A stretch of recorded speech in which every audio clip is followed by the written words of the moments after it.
তো দেখেন এখানে আমরা সার্ভিস পারফর্ম করেছি, কিন্তু এটা এখনো রেকর্ড হয়নি। $1000। শুনতে পাচ্ছেন আমাকে নাকি? জি স্যার। আচ্ছা। তো এখানে আমরা সেবা প্রদান করেছি, এটা লেখা হয়নি। তো নর্মালি একটা ব্যবসা প্রতিষ্ঠানের লেনদেনগুলো নগদে হয়। নগদে যদি হয় মানে তাহলে সেগুলো দিন শেষে টোটাল লেনদেনগুলো কত টাকার লেনদেন হয়েছে আর ক্যাশে কত টাকা আছে এটা মেলানো হয়। এই জন্য যদি নগদে লেনদেন এলোমেলো হয়, নর্মালি নগদ লেনদেনগুলো শেষে মানে দিন শেষে ওটা ভুল হইলে ধরা পড়ে যে এই এত টাকা ক্যাশ বাক্সে আছে কিন্তু লেনদেনে নাই, বা লেনদেনে আছে ক্যাশ বাক্সে নাই। তো এখানে যেটা ঘটেছে, এখানে এরকম ক্যাশে না, লেনদেনটা ধারে ঘটেছিল এবং সেটা লেখাও হয়নি। ঠিক আছে, সেবা দিয়েছি কিন্তু এটা লেখা হয়নি। তো এটা আমাদেরকে কি করতে হবে, এখন লিখতে হবে। তো ধারে সেবা দেওয়ার জার্নাল ছিল অ্যাকাউন্টস রিসিভেবল ডেবিট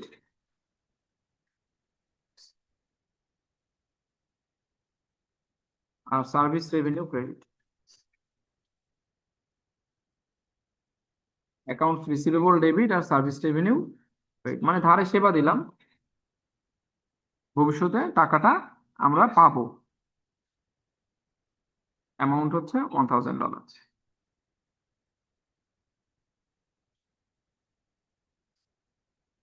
হয়ে গেল, আমরা এটা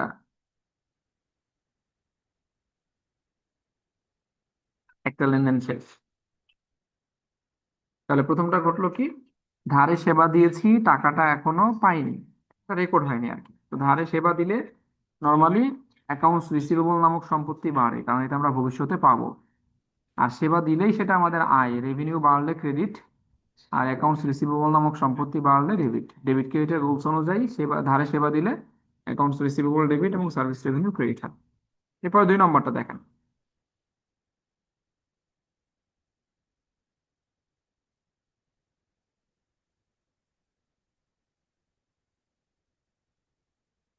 2 নম্বরে দেখেন, সাপ্লাইজ হচ্ছে একটা অ্যাসেট। সাপ্লাইজ কি জিনিস আপনাদেরকে পড়িয়েছে এর আগে, বলেন তো সাপ্লাইজ কি? সাপ্লাইজ বলতে কোনগুলোকে বোঝানো হয়, মনে আছে? স্যার কোনো প্রোডাক্ট। সাপ্লাইজ হচ্ছে ব্যবসা প্রতিষ্ঠানে আমরা যে কাগজ কলম স্টেশনারি জিনিসপত্রগুলো ব্যবহার করি, মানে ভবিষ্যতে ভবিষ্যতে ব্যবহারের উদ্দেশ্যে আমরা কিনে আনি, একটু বেশি করে বেশি পরিমাণে লট ধরে কিনে নিয়ে আসি, ঠিক আছে? এগুলোকে আমরা সাপ্লাইজ বলি। এগুলো কিন্তু ব্যবসায় ব্যবহার করা হবে, এবং এগুলো ধরেন বেশি পরিমাণে একসাথে কিনে আনা হয়, খুচরা খুচরা বারবার কেনা হয় না। তো এইগুলোকে আমরা বলি হচ্ছে সাপ্লাইজ। তো এগুলো ধরেন আমরা এই যে মানে ধরেন কাগজ একসাথে কয়েক রিম কিনে আনলাম, অথবা মার্কার একসাথে হয়তো 200টা কিনে আনলাম, এরপরে একটা দুইটা করে ব্যবহার করছি। তো এই সাপ্লাইজ, এটাকে বলা হয় অ্যাসেট। শুরুতে যখন কিনে আনি তখন অ্যাসেট, পরে এটা ব্যবহার হয়ে গেলে তখন আমরা এটাকে এক্সপেন্স হিসেবে বা খরচ হিসেবে দেখাই দিব। তো এখানে আমাদের যেটা ঘটেছে যে এই যে অ্যাসেট, সাপ্লাইজ নামক যে অ্যাসেট আমরা কিনে রেখেছি সেটা ব্যবহার হয়ে গেছে। তো কোনো সম্পত্তি ব্যবহার হয়ে গেলে মূলত খরচ বাড়ে। সম্পত্তি ব্যবহার হওয়া মানে হচ্ছে খরচ বাড়ে আর সম্পত্তি কমে। তো সাপ্লাইজ ব্যবহার হয়ে গেলে সাপ্লাইজ নামক খরচ বাড়বে, জানাল হবে সাপ্লাইজ এক্সপেন্স ডেবিট। আর সাপ্লাইজ নামক সম্পত্তি কমবে, সাপ্লাইজ হবে হচ্ছে ক্রেডিট। আবার বলছি দেখেন, সাপ্লাইজ একটা অ্যাসেট, এটা যদি ব্যবহার হয়ে যায় তাহলে এই অ্যাসেটটা কমে যায়, এবং কমে সেটা খরচে পরিণত হয়। তো এখানে আমরা দেখছি যে যে কোনো সম্পত্তি যদি ব্যবহার হয় তাহলে দেখবেন খরচ বাড়বে আর ওই সম্পত্তিটা কমে যাবে। যে কোনো সম্পত্তি ব্যবহার হলে খরচটা বাড়বে আর ওই সম্পত্তিটা কমে যাবে। এখানে সাপ্লাইজ নামক সম্পত্তি ব্যবহার হওয়ার ফলে সাপ্লাইজ কমে ক্রেডিট হয়েছে, এটা অ্যাসেট, আমরা জানি অ্যাসেট কমলে ক্রেডিট। এবং সম্পত্তি ব্যবহার হওয়া মানে খরচ বৃদ্ধি পাওয়া, খরচ বেড়ে আমাদের ডেবিট হয়েছে। অ্যামাউন্টটা হচ্ছে $300। আমরা এখানে উপরে হেডিং টাকা দিয়েছি, আপনারা টাকা থাকলে টাকা, ডলার থাকলে ডলার, যেভাবে থাকে সেভাবে। এরপরে 3 নম্বর এন্ট্রি, ইউটিলিটি এক্সপেন্স আর আনপেইড। ইউটিলিটি, ইউটিলিটি হচ্ছে এটা এক ধরনের খরচ, ইউটিলাইজ করা, কোনো কিছুকে ব্যবহার উপযোগী করা, কোনো কিছুকে ব্যবহার উপযোগী করার জন্য যে খরচ, সেই খরচটা দেখেন আনপেইড আছে। আনপেইড, ঠিক আছে, এখনো মানে আপনি পরিশোধ করেননি, খরচটা বাকি আছে। পৃথিবীর যে কোনো খরচ যদি বাকি থাকে তাহলে দুইটা ঘটনা, একটা হচ্ছে সেই খরচটা ঘটেছে, দ্বিতীয় ঘটনা হচ্ছে সেই খরচটা আমরা পরিশোধ করিনি। তো আমরা জানি যে এক্সপেন্স হচ্ছে নর্মালি ডেবিট, এখানে খরচটা আগে ঘটেছে, তারপরে পরিশোধ করেননি বলে ডিউ হয়ে আছে। তো খরচ ঘটেছে, এই কারণে ইউটিলিটি এক্সপেন্সটা ডেবিট হবে। আমরা জানি খরচ ঘটলে বা বাড়লে, এক্সপেন্স ঘটলে বা বাড়লে সেটা ডেবিট হয়। আর ইউটিলিটি পেয়েবল, পেয়েবল কেন? কারণ এই যে যেহেতু বাকি আছে, ডিউ আছে, তো ডিউ আছে আমাদের ভবিষ্যতে শোধ করা লাগবে।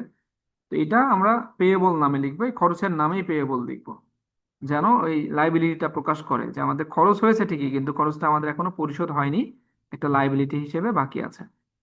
তো শুধু ইউটিলিটি না, যে কোনো খরচ যদি বাকি থাকে তাহলে জার্নালটা হবে সেই খরচটা ডেবিট, আর সেই খরচের সাথে পেয়েবলটা হবে ক্রেডিট।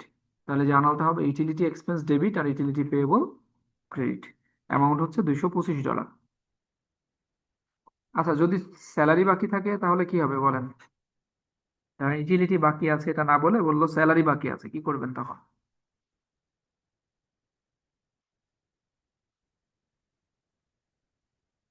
স্যালারিও তো খরচ, ব্যবসা প্রতিষ্ঠানের রেগুলার খরচ না? জি স্যার। তো এই খরচটা বাকি থাকলে কেমন হবে? সেম ফরম্যাটে করলে আমরা কিভাবে লিখবো?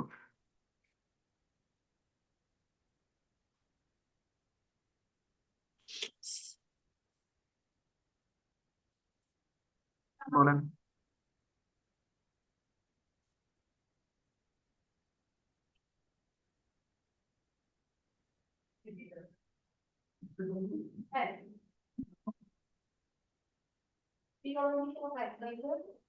ইউটিলিটির জায়গায় যদি স্যালারি আসে তাহলে আপনি কি করবেন? আপনিও স্যালারি বসাবেন ইউটিলিটির জায়গায়, তাহলে কি হয়, হিসাবটা কি হয়? ইউটিলিটির জায়গায় যদি আমরা স্যালারি ব্যবহার করি কি হয়? ডেবিট আর কি স্যালারি। ডেবিট হয়?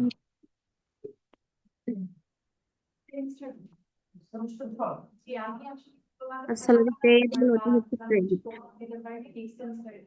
জানাল হবে salary debit, salary payable credit. শুধু যে খরচটা আপনি বাকি আছে সেই খরচটা হবে ডেবিট, আর সেই খরচের নাম দিয়ে পেয়েবল হবে ক্রেডিট। ক্রেডিট। 4 নম্বরটা দেখেন তো।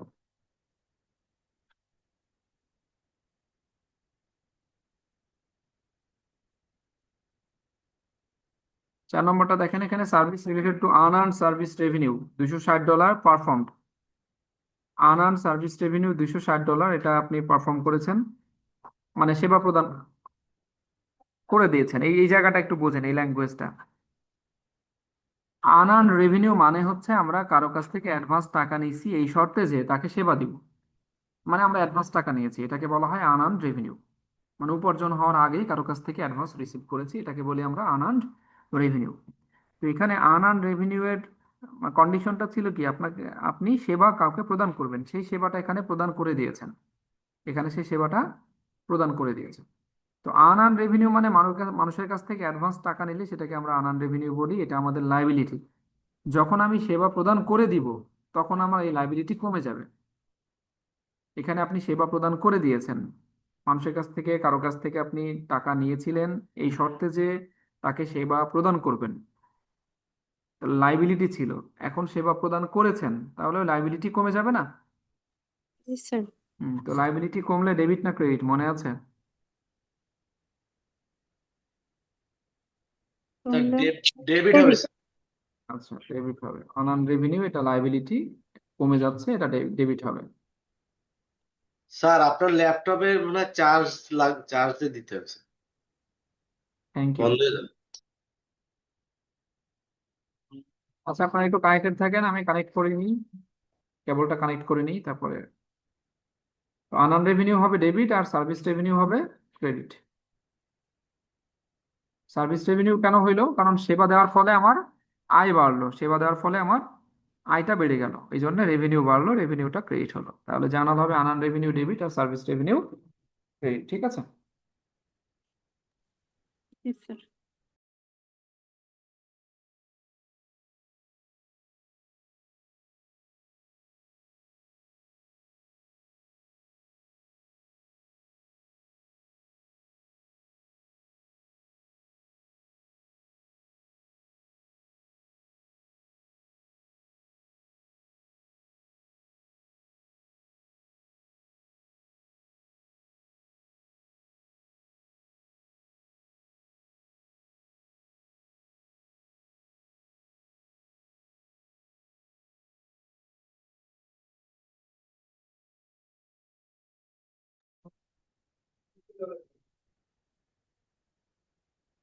আচ্ছা, আমরা 4 নম্বর করলাম। এখন আমরা পরেরটাতে আসি। তাহলে আনআর্ন রেভিনিউ নিয়ে কোনো কথা বললেই আনআর্ন রেভিনিউ ডেবিট হবে আর সার্ভিস রেভিনিউ ক্রেডিট হবে, কারণ আনআর্ন রেভিনিউ নর্মালি যে লাইব্রেরি থাকে সেই লাইব্রেরিটা শোধ হয়ে গেলেই তখন সেটা সমন্বয়ে আসে, শোধ হয়ে গেছে বলেই সমন্বয়ে এসছে। এরপরে 5 নম্বরটাতে আসেন।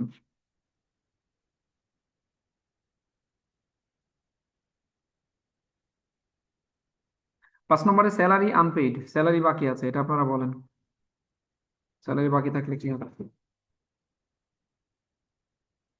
ডেবিট আর salary payable credit, salary expense debit আর স্যালারি পেয়েবল, স্যালারি এক্সপেন্সটা হবে ডেবিট, স্যালারি পেয়েবল ক্রেডিট।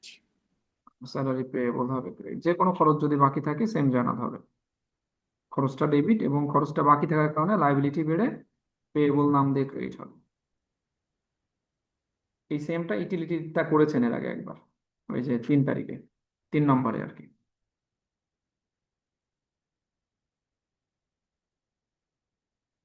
এটা কত অ্যামাউন্ট? $800।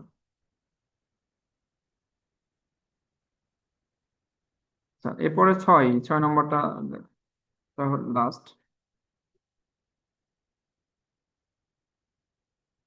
6 নম্বরটা দেখেন, প্রিপেইড ইন্স্যুরেন্স টোটাল 350 এক্সপায়ার হয়েছে। প্রিপেইড ইন্স্যুরেন্স হচ্ছে ইন্স্যুরেন্সের যে, ধরেন আপনি কোনো কোম্পানির কাছ থেকে ইন্স্যুরেন্স কিনলেন, ইন্স্যুরেন্সের একটা চুক্তি হলো আপনার সাথে এবং কোম্পানির সাথে। তো নর্মালি ইন্স্যুরেন্সের প্যাকেজ যখন আমরা কিনি আমাদেরকে এর জন্য কিস্তি দিতে হয়, ইনস্টলমেন্ট দিতে হয়। এই ইনস্টলমেন্ট গুলো আমরা একসাথে অ্যাডভান্স পেমেন্ট করে দিই, হয়তো একবারে 2 বছর 3 বছরের টাকা একবারে পেমেন্ট করে দিই। যেমন এই যে যারা বাইক ব্যবহার করেন, বাইকের ইন্স্যুরেন্স করতে হয় না, ইন্স্যুরেন্সটা আমরা অনেক সময় কি করি, 2 4 5 বছরের টাকা একবারে দিয়ে দিই, তাই না? জি স্যার। তো এখন যেহেতু আমরা এটা 2 4 5 বছরে একবারে দিয়ে দিই, এই জন্য আমরা ইন্স্যুরেন্সের এটা আহ ধরেন, মানে নর্মালি এটা প্রিপেইড নামেই থাকে, অগ্রিম খরচ আমাদের। তো এই অগ্রিম সারা জীবন অগ্রিম থাকে না, যে কোনো অগ্রিম টাইম পার হয়ে গেলে সেটা এক্সপায়ার হয়ে যায়। যেমন ধরেন আপনি মিটারে টাকা পুড়েছেন ইলেকট্রিসিটির, 2000 টাকা পড়লেন, তো এইটা আপনার রিচার্জ করছেন 2000, এই 2000 টাকা আপনার মিটারে আছে, এটা প্রিপেইড। তো এই 2000 টাকা যদি আপনার এর মধ্যে থেকে 1 মাস চলে যায়, ব্যবহার করে ফেলেন, তখন কি প্রিপেইড আর প্রিপেইড থাকে না খরচ হয়ে যায়? খরচ খরচ হয়ে হয়ে যায়। যায়। খরচ হয়ে যায়। তাহলে অগ্রিম আসলে অগ্রিম থাকে না, এক সময় যে খরচ হয়ে যায়। যেমন ধরেন আপনি আরেকটা উদাহরণ দেওয়া যেতে পারে, বাড়ি ভাড়া। বাড়ি ভাড়া ধরেন আপনাকে বললো যে ভাই আমার একটু ইমার্জেন্সি দরকার, আপনি আমাকে দুই দুই মাসের ভাড়া অ্যাডভান্স দিন। তো আপনি 2 মাসের ভাড়া অ্যাডভান্স দিলেন, আজকের হিসাবে 2 মাসের প্রিপেইড, কিন্তু যখন 1 মাস পার হয়ে যাবে তখন সেটা কিন্তু এক্সপায়ার হয়ে যাবে আর প্রিপেইড থাকবে না। তারপরে আরেক মাস পার হলে 2 মাসেরটাই কিন্তু তখন খরচে পরিণত হবে। তাহলে এক্সপায়ার হয়ে গেলে অগ্রিম আর অগ্রিম থাকে না, সে খরচে পরিণত হয়। তো এখানে প্রিপেইড ইন্স্যুরেন্স এখানে এক্সপায়ার হয়ে গেছে, তাই খরচ হয়ে গেছে, এটা খরচে পরিণত হয়েছে। খরচটার আমরা নাম লিখবো ইন্স্যুরেন্স এক্সপেন্স। এটা ছিল ইন্স্যুরেন্সের, খরচটার নাম হচ্ছে ইন্স্যুরেন্স এক্সপেন্স, এটা ডেবিট। আর প্রিপেইড ইন্স্যুরেন্স হচ্ছে ক্রেডিট। প্রিপেইড মানে প্রিপেইড ইন্স্যুরেন্স ছিল আগে, আগে অ্যাসেট ছিল, এখন অ্যাসেট কমে গেল এক্সপায়ার হয়ে,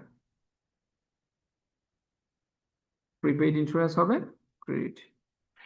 তাহলে যে কোনো অ্যাসেট এক্সপায়ার হয়ে গেলে সেটা খরচে পরিণত হয়, ছিল অ্যাসেট হয়ে গেল খরচ।